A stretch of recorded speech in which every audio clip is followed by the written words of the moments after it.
बिस्मिल्लाहिर्रहमानिर्रहीम अस्सलामुअलैकुम। Welcome to divine cooking and baking. आज जो रेसिपी मैं आपके लिए लेके आई हूँ वो है पास्ता बेक की रेसिपी। तो आपने पास्ता बहुत टाइप्स के खाए होंगे और बहुत सी रेसिपीज़ आपने देखी भी होंगी, लेकिन ऐसी पास्ता बेक की रेसिपी आपने नहीं देखी होगी। तो मेरे चैनल को सब्सक्राइब करके बेल आइकॉन को प्रेस करें ताकि मेरी हर वीडियो सबसे पहले आपको देखने को मिले, वो भी फ्री में। तो पॉट के अंदर मैंने ऑयल लिया हुआ है 1/2 कप। उसके अंदर मैं 2 मीडियम ऑनियंस रफली चॉप्ड किए हुए ले रही हूँ। रफली चॉप्ड इसलिए लिए हैं क्योंकि बाद में हम इसको ग्राइंड करने वाले हैं, तो हमें अनियन जो है वो इतने बारीक नहीं काटने।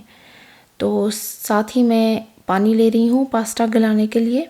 तो पानी के अंदर मैंने सॉल्ट ऐड किया है 2 टीस्पून्स, और इसके साथ ही मैं इसके अंदर थोड़ा सा ऑयल ऐड करूँगी। ऑयल इसलिए ऐड करते हैं कि जो पास्ता है वो जुड़े नहीं और अच्छे तरीके से गल जाए। तो ये मैंने रखा है साइड पे। इसको आप गैस ऑन करके रख दें ताकि उसका पानी उबल जाए। फिर इसके अंदर मैं टमाटोज़ ऐड कर रही हूँ। मैं टिन वाले टमाटोज़ यूज़ कर रही हूँ। आप फ्रेश टमाटर भी यूज़ कर सकते हैं, और अगर आप फ्रेश टमाटर यूज़ कर रहे हैं तो 3 बड़े साइज़ के टमाटर ले लीजिए। फिर मैं अपनी हैंड ब्लेंडर लेके तो ये जो मसाला है वो मैं अच्छी तरीके से ग्राइंड कर लूँगी।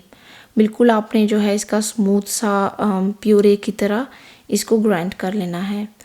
तो हमारा मसाला अच्छे तरीके से ग्राइंड हो चुका है। अब इसके अंदर मैं अपना चिकन ऐड कर रही हूँ। चिकन मैंने 2 चिकन ब्रेस्ट लिए थे और उनको बिल्कुल छोटे छोटे क्यूब में मैंने काट लिया था उनको। तो ये चिकन डालने के बाद मैं इसको ढक के रख दूँगी पकने के लिए। तो जब चिकन अपना कलर चेंज कर ले और पानी उसका थोड़ा सूख जाए, तो इसके बाद हम अपनी मसाले ऐड करेंगे, जिसमें टर्मरिक पाउडर है और जिंजर पाउडर, ये मैं ऐड करूँगी इसमें। फिर इसके बाद इसके अंदर मैं क्रश्ड चिली ऐड करूँगी 1 टीस्पून, और इसके बाद इसके अंदर मैं कोरिएंडर पाउडर ऐड करूँगी, और उसके बाद मैं इसके अंदर ऐड करूँगी ज़ीरा। तो तमाम मसाले अपने डालने के बाद आप अच्छे तरीके से इसको मिक्स करें। और सॉल्ट जो है वो अपनी टेस्ट के मुताबिक आपने डालना है, लेकिन इसमें थोड़ा ज़्यादा सॉल्ट डालेंगे क्योंकि इसके अंदर हम क्रीम डालेंगे, तो फिर इसका सॉल्ट कम हो जाएगा। तो मैं 2 टीस्पून सॉल्ट ऐड कर रही हूँ। तो आपके अपने टेस्ट के ऊपर है, आप चख लें और आपको जितना सही लगे उस मिक़दार में आप सॉल्ट ऐड कर लें।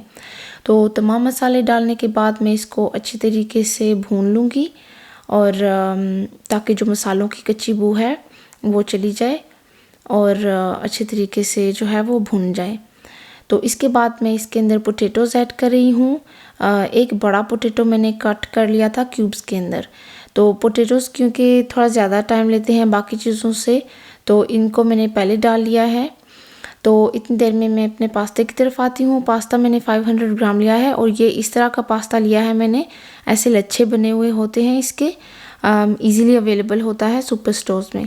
और अगर आपको ये वाला पास्ता नहीं मिलता तो आप कोई सा भी पास्ता ले सकते हैं, ज़रूरी नहीं है कि आप ये वाला पास्ता लें। कोई भी आप ले सकते हैं, ट्विस्टेड पास्ता या पेनी पास्ता, कोई भी पास्ता आप ले सकते हैं। फिर जो पानी बॉईल हो रहा है पास्ते वाला, उसके अंदर मैं ये डाल दूँगी और इसको भी अच्छे तरीके से गला लूँगी। तो मैं अपने मसाले की तरफ आती हूँ। मेरा पोटैटोज़ जो है वो अच्छे तरीके से गल चुके हैं। अब इसके अंदर मैं मटर ऐड कर रही हूँ 1 कप। फ्रोज़न मटर लिए हैं मैंने, आप फ्रेश भी ले सकते हैं, लेकिन अगर आप फ्रेश मटर यूज़ कर रहे हैं तो क्योंकि वो थोड़ा ज़्यादा टाइम लगेगा गलने में, तो आप उसको सेपरेटली मटर को गला के तो इसके अंदर ऐड कर सकते हैं। फिर मैंने शिमला मिर्च ली है, हाफ़ येलो वाली ली है और हाफ़ रेड वाली ली है।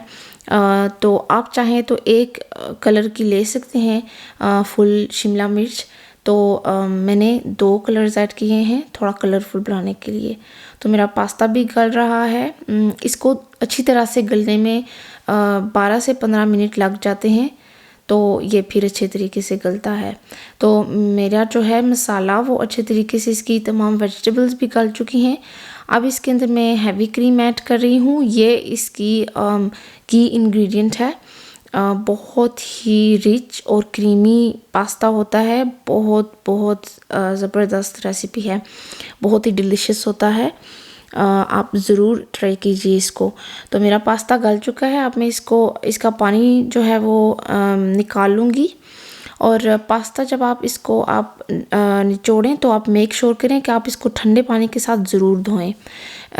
फिर जो अपना मसाला है वो मैं इसके अंदर डाल दूँगी और अच्छी तरीके से पास्ता और मसाला मिक्स कर लूँगी। देखें कि ऑलरेडी ये कितना यम्मी लग रहा है और ये बहुत अच्छी रेसिपी है। बच्चे बहुत शौक़ से खाते हैं, ये हमारे घर में सबको बहुत पसंद है ये।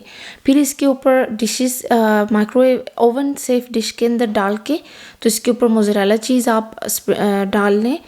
बहुत ज़्यादा नहीं डलती, बस इतनी डलती है कि ऊपर आप इसकी चीज़ की लेयर बना लें ताकि हम इसको ओवन में रखें। ये देखें हमारा कितना ज़बरदस्त सा चीज़ी क्रीमी पास्ता बेक तैयार है और बहुत ही ज़बरदस्त बना है। बहुत अच्छी रेसिपी है, आप ज़रूर ट्राई कीजिए इसको। बहुत जल्दी बन जाती है, इसको बनने में टाइम नहीं लगता। तो रेसिपी ज़रूर ट्राई कीजिएगा। अपनी फ्रेंड्स और फैमिली में मेरी रेसिपीज़ को शेयर करें, सपोर्ट करें और अपनी दुआ में ख़ास याद रखें। तो मैं इजाज़त चाहती हूँ। खुदा हाफिज़।